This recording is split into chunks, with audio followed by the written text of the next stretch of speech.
Welcome back to JDM Legends, presented by Turn 14 Distribution. The Supra is strapped down to the dyno here at BMS Tuning, and we are about to do our big G30 versus G35 turbo shootout, make some real horsepower, and see if this response monster really is as responsive as I want it to be.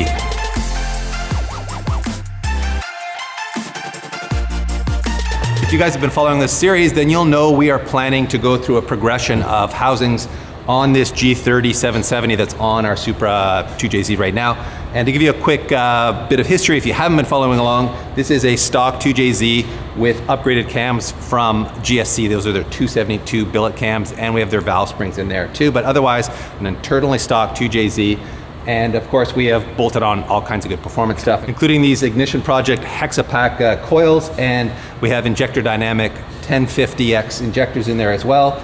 If you guys followed the build out of the whole hot side, cold side intercool setup when we were at Vibrant Performance, you'll know that we have 2¼ inch hot side, again, very response oriented, 2.5 inch on the cold side, and this custom intercooler from Vibrant. We downsized from a very large one from Freed Engineering, again chasing smaller volume for response. So that's really kind of the theory behind this whole build, is response, response, response, which is why we've gone with the G30 770. A lot of super guys will be like, that's too small. We want to find out for ourselves, and Ben at Arctech Performance, who makes this beautiful cast manifold for the 2JZ and for a lot of other motors, recommended for our power goal, which is right around 500 wheel horsepower. I don't want a ton of horsepower. I don't want to be blowing the rear tires off this car everywhere I drive it. I want a very responsive throttle. I want a power band that I can really use on the street and at the road course where I plan to beat up on Pete's GTR. So this right now has the smallest housing on it. I believe it's a 0.61. Then we have a medium-sized housing and a large housing on the G30 that we're going to test on 94 pump gas, and then we will do a tune on that 104 Sunoco race gas.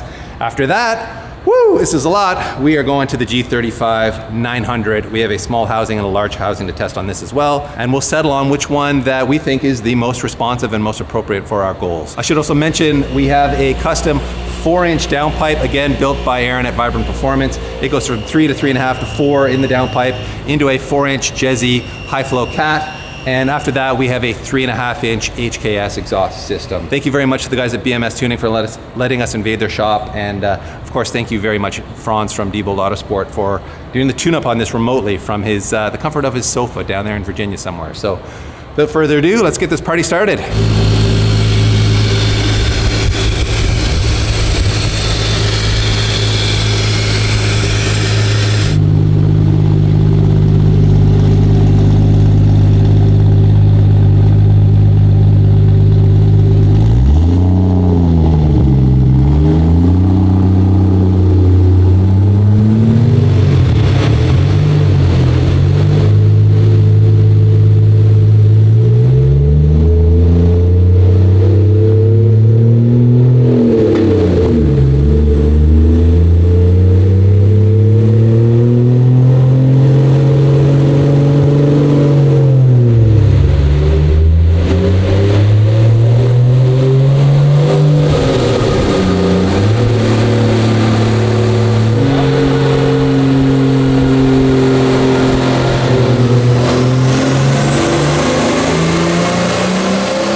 About to swap exhaust housings because we feel like we are choking this thing out in the top end with that 6.1 housing in there now.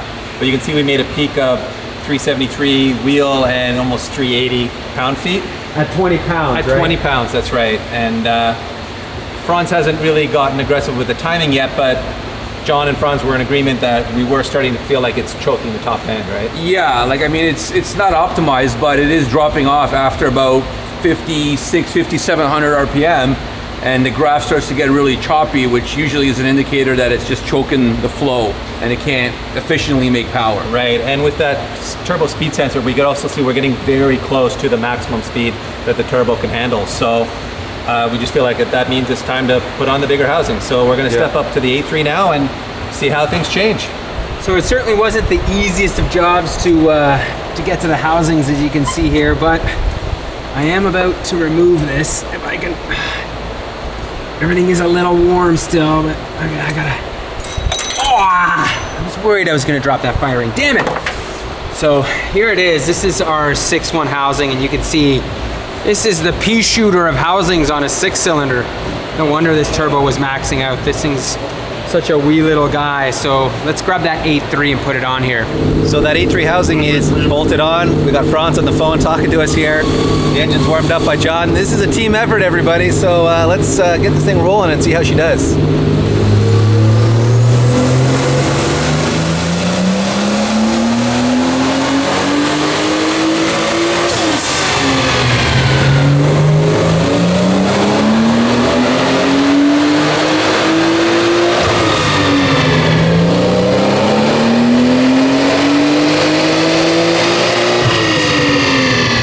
So here's the initial results of that 038 housing swap, and you can see, wow, it is so much happier with that bigger housing. It spools up way earlier, like 1,000 RPM earlier, basically. About that, yeah. And it picked up like 20 wheel and 30 foot-pounds. Yeah, but that doesn't tell the whole story. Right here at 3,500 RPM, on the small housing, we had 215 foot-pounds. On the bigger housing, it makes 353 foot-pounds. Yeah, that's insane. So the peak numbers don't really tell the story. This tells the story. It's all happening here. Yeah. And the fact that it's spooling up earlier with a bigger housing really tells you we were choking it out pretty bad with that small housing. 100%. It's not really an apples to apples comparison because it was very restricted with the small housing. It's worth noting this is at 20 or 21 pounds of boost. We did try the smaller housing at 26 pounds and it made no more power than it did at 20.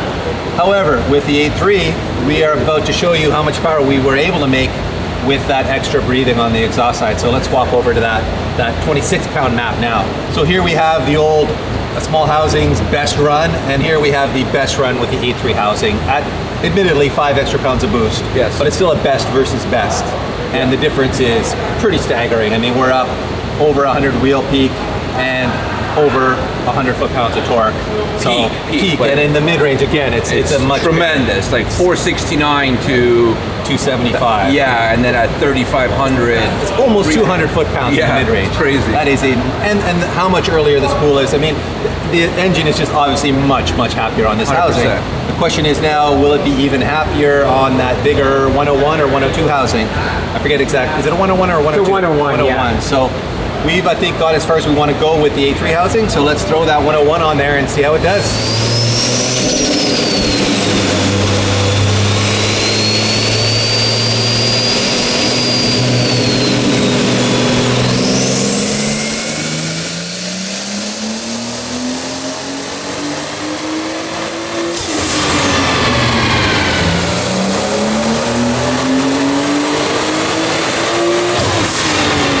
Well, we've got good news. The motor did seem to really like that 101 housing, didn't it? And we have crossed the 500 wheel horsepower threshold. We're up to 506, almost 507 wheel horsepower and 503 pound-feet of torque, which is about a 20 wheel improvement and a 10 foot-pound improvement over the 8.3 housing. But that doesn't tell the whole story, does it? There's a lot going on here. Maybe you want to run us through what you're seeing? The spool characteristics are very similar. It's about 250, 300 RPM. And it does pick up a little bit on the top, but you also got to consider the fact that the exhaust back pressure is going to be less. The EGTs will most likely be less. Unfortunately, we don't have an EGT probe, but on a road course situation, this is something that would be very beneficial in the long term. Yeah, and we have seen with 2Js like in Pete's M3 that they seem to run a little hot. Even on the dyno, we're seeing some oil temperature in that motor. So having that reduced back pressure and hopefully better exhaust flow to reduce it's just temps better efficiency overall. A big thing. But we are speeding this turbo to its limit, aren't we? We're seeing 150,000 RPM out of that turbo, which is its limit. So the G35 900 is now bolted on there, and we did a quick spark plug check as well, and everything looks good there. And I should mention, we have gone straight to the 101 exhaust housing on the G35. We do have an 8.3 for it, but Franz felt like after seeing how well the 101 performed on the G30, we would just go straight to the 101 on the G35. And if we see, a big drop off in spool, then we may try the 8.3 if we have time, but we've used up a lot of time here already, so we are trying to speed things up a little bit here. So you might have also noticed that with the G30, we did some testing with the airbox opened and closed. And although we did see a little bit of a restriction there, it was certainly not dramatic. However, in talking to Franz about it more, he does feel like the filter being relatively small, maybe only 6 inches long, that's the restriction more so than the airbox itself. So at the end, if we have time, we are going to test it with a 12-inch long cone filter on there, because based on Franz's math, he thinks that's the correct size for this engine and turbo combo. So without further ado, I think it's time to fire this thing up and see how the G35 does.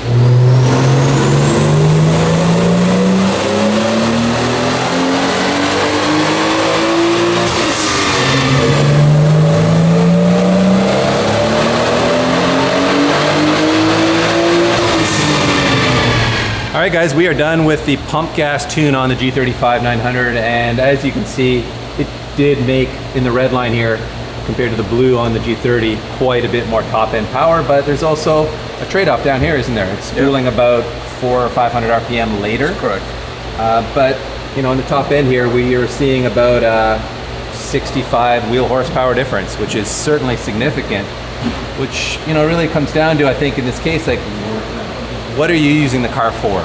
Are you really wanting this earlier spool and potentially better transient response, better throttle response of the G30? Or are you going to be, you know, wanting to use this top end power that the G35 is giving us? Yeah, it was interesting. Franz was saying that this Sunoco 94 that we're using here is a really good fuel, and he didn't feel like we were actually maxing out the pump gas, but we were already pushing it quite high to like 26, 27 pounds of boost here. So it is worth noting this big power run was, I think, around 27 PSI, wasn't it? Yeah, I think we're just touching 27 on the top end, and the other one was similar, 25 and a half, 26. Yeah, I think it was right around there. So pretty close. Anyway, that is a wrap on our pump gas tuning. So let's move on to swapping that Sunoco 105 in there. I am feeding the Supra the good stuff. This is Sunoco's Evo 10, which is a 105 oxygenated race fuel. It's the highest unleaded fuel you can buy. I don't think anyone else makes a 105. You can get 104 from some other places, including Sunoco. They do have a 104 as well as a 100 oxygenated. So we figured why not go for the highest we can in an unleaded. Of course, you can also go for, you know, leaded race gases at 110, or, you know, you can go up from there, but we wanted to use a true unleaded fuel so that we're being friendly to our catalytic converter and are, you know, doing it the way you should for a street car. So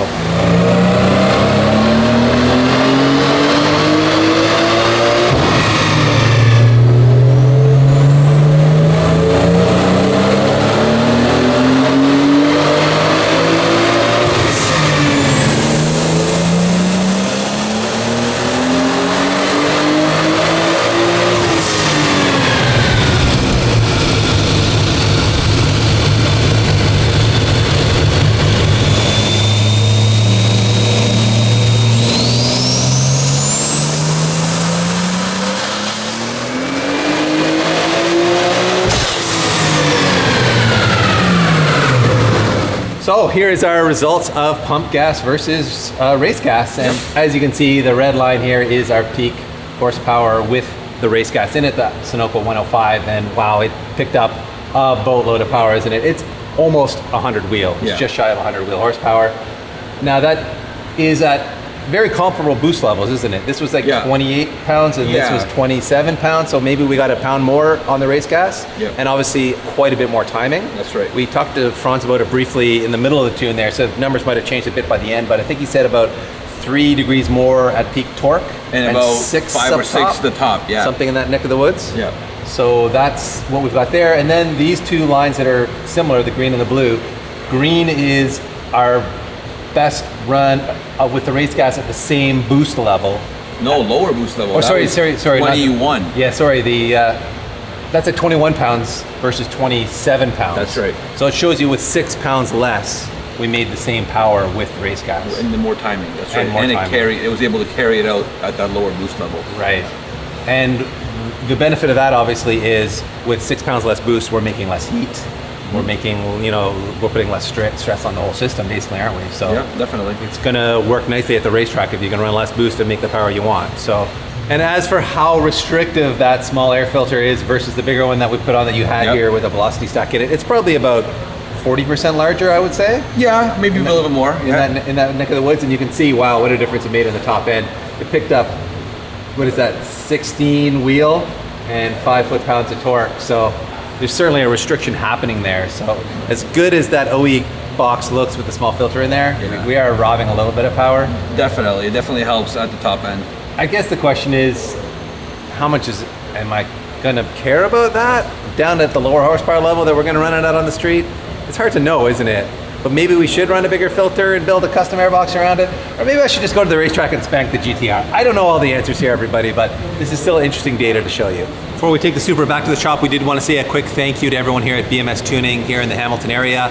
They were extremely generous letting us invade the shop and use the dyno for 2 days, basically. So thank you, John, and the whole crew here. We really do appreciate your time and effort. And if you guys out there in YouTube land are looking for a shop in the Hamilton area to make a whole bunch of horsepower, especially if it's LS-based horsepower, come on by BMS Tuning, because man, they got a shop full of Corvettes and LS-based, all kinds of cool stuff. And of course, thank you very much to Franz from Diebold Autosport as well for all the time he spent tuning this thing up, because man, it's pretty exciting to see how much power it makes. Before we get into all of this, for those of you that just wanted peak numbers and were interested on that, this is where the video ends. For you guys that are into the numbers and really want to study a little bit of the data, that's where we're going to do, a lot of deep diving into the power curve, where the turbos were coming on, certain things like that. So if you're into that, certainly stay tuned for the rest of the video. Otherwise, it was good seeing you. Hopefully you like those numbers, and we will see you guys in the next one that don't care about this stuff. We do have Franz on the phone here through the magic of a speaker, and it seems to be working well, so hopefully the audio will be good for you guys. And essentially we're just going to start right off from the top. The 6.3 housing on the G30 proved to be, well, it was a bottleneck. It was, oh, wow. We're dropping S-bombs already. I just want to call it as it is, because it didn't spool. No. And which was the craziest thing for me. I always thought the smaller housing you'd go down to, the more spool you'd get. And yeah, sure, it would choke up top. But this kind of did the opposite. It sat there. It did not spool. I think it spooled at 4,500 RPM-ish. Yeah. Which is kind of crazy. Yeah, it was I think it was 1,000 RPM later, actually. Yeah. It was crazy. Yeah. So this G30 0.83 at 26 PSI, you can see the 8.3 certainly spooled way, way quicker and made so much more power that, again, it just makes you laugh at that 6.3. Yeah, right? yeah. The 6.1. I'm sorry, 6.1 housing. 6.1 housing. It was laughable. And once we got to the 8.3, we're like, okay, now we're getting somewhere. And it spooled at what, 3,800? Yeah, RPM, so we had 3,800 Yep. RPM, right? So which is it picked up 800 RPM or so. Yeah. Yeah, which is again pretty good. And I mean, at that point, we were making the peak torque of almost 500 foot-pounds. Yeah. And it's pretty square. Yeah, and power at 484. So the 8.3 housing isn't bad per se. No. Were you tapering boost there a bit, Franz? You were we saw.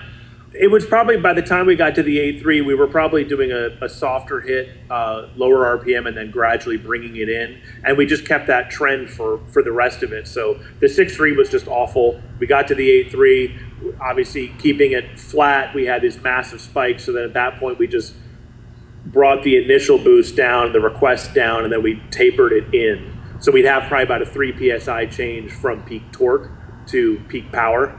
And once we got that into it and everything seemed happy, we just kept that in every time we made a physical change of a turbine housing, we would keep that ramp in. Right. Okay, so the G30 101 at 26 PSI, so the 101 housing was spooling a little bit slower at 4,100 RPM, hitting full boost target. And, the difference in power isn't that much, but it's still, I'd say pretty significant. I think in pump gas for sure. Yeah. Sorry to interrupt. No. I think that, so the pump gas caveat is obviously I'm sitting, 1,000 miles south of you as we're doing this, and I'm not there, and I don't map Supras all the time, so there's only so much ignition I want to put in on pump gas as we just blast away, because we're trying to obviously allow you to drive home. Yep. So that said, maybe it would have responded with the 101 better to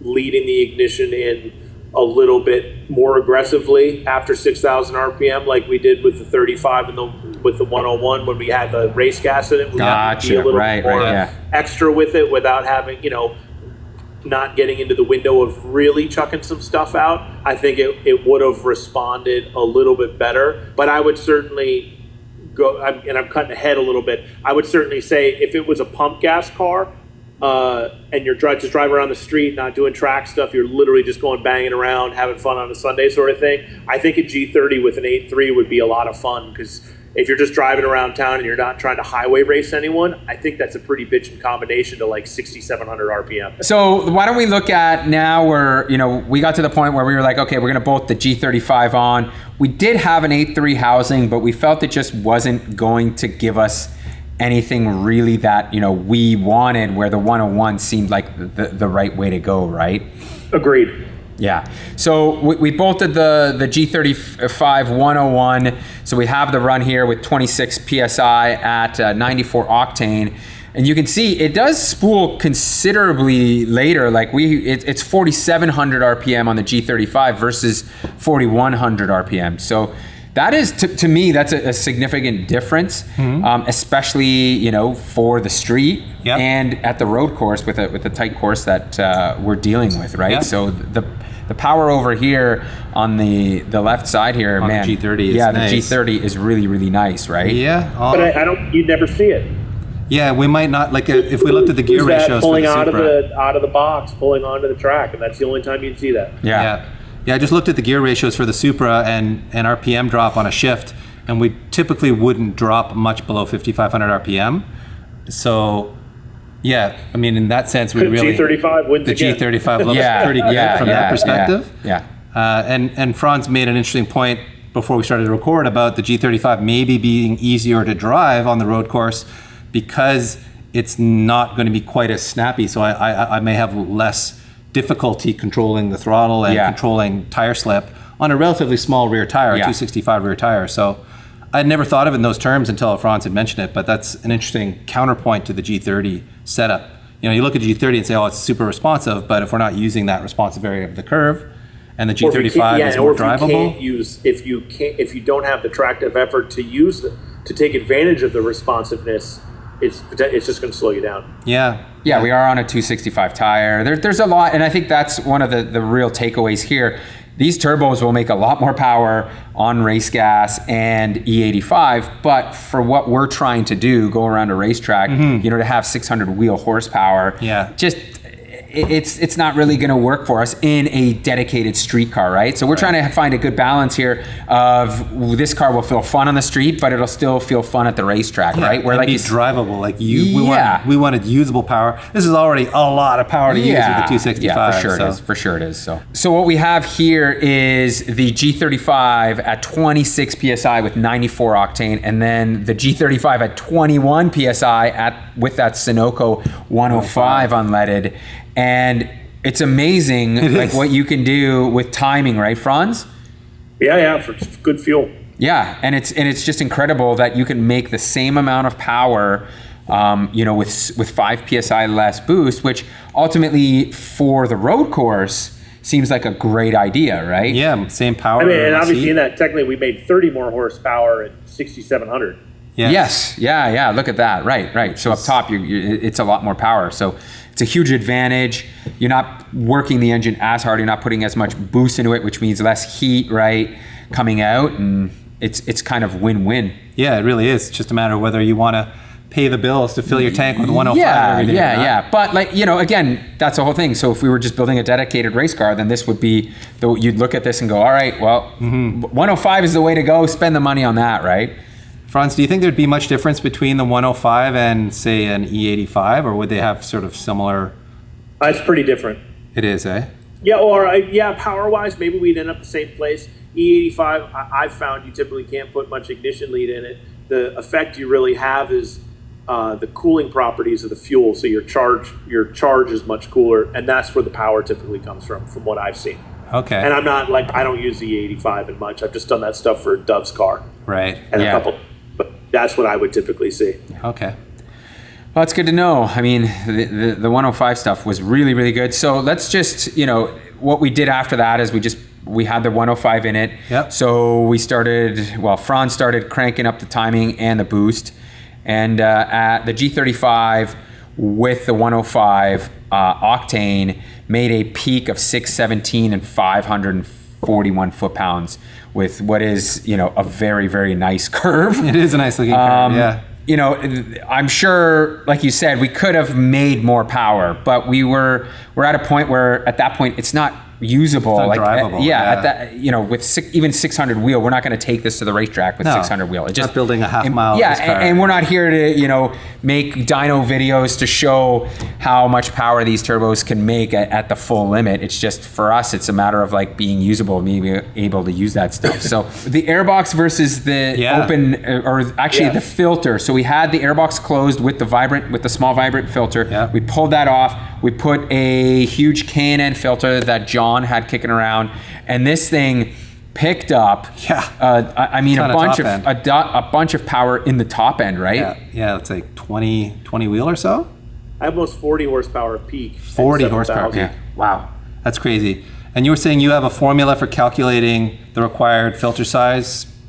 Yeah, which I can send you and you can look at and I can explain it to you. Yeah, I'm probably not right now, but there is math out there, everyone, that you can do to figure out what size filter you need. And here's the thing. So, the one I think kind of, caveat here is we're on the dyno, that airbox is closed, there's no air being forced into it, but the filter no doubt is too small. Yeah. So what it comes down to here is if you run a larger filter, you're going to make the turbo's not going to work as hard, and you're going to be able to make more power. Realistically, if we raise the boost here, we could have made the same power just spinning the turbo harder, right, Franz?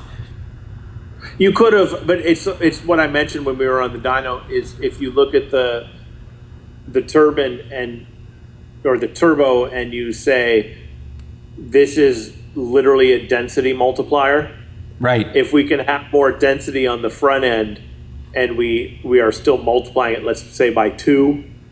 If we start with 1 and we multiply it by 2, we're going to end up with 2. But if we start with 0.5 and we multiply it by 2, we're at 1. Yeah. Right, yeah. The more pressure we can put into that airbox or the front of, the more depressions that we can get rid of, the more power we'll make at the same speed. Gotcha. Yeah, Right. yeah. So, which is what you found with the airbox, and the discussion we had in that. So I can hijack this conversation is. You can make something pretty bitchin' with the right size filter and all this stuff, but it doesn't look very pretty a lot of times. And if it does look very pretty, it's typically quite expensive to make something like that look very pretty. Yeah.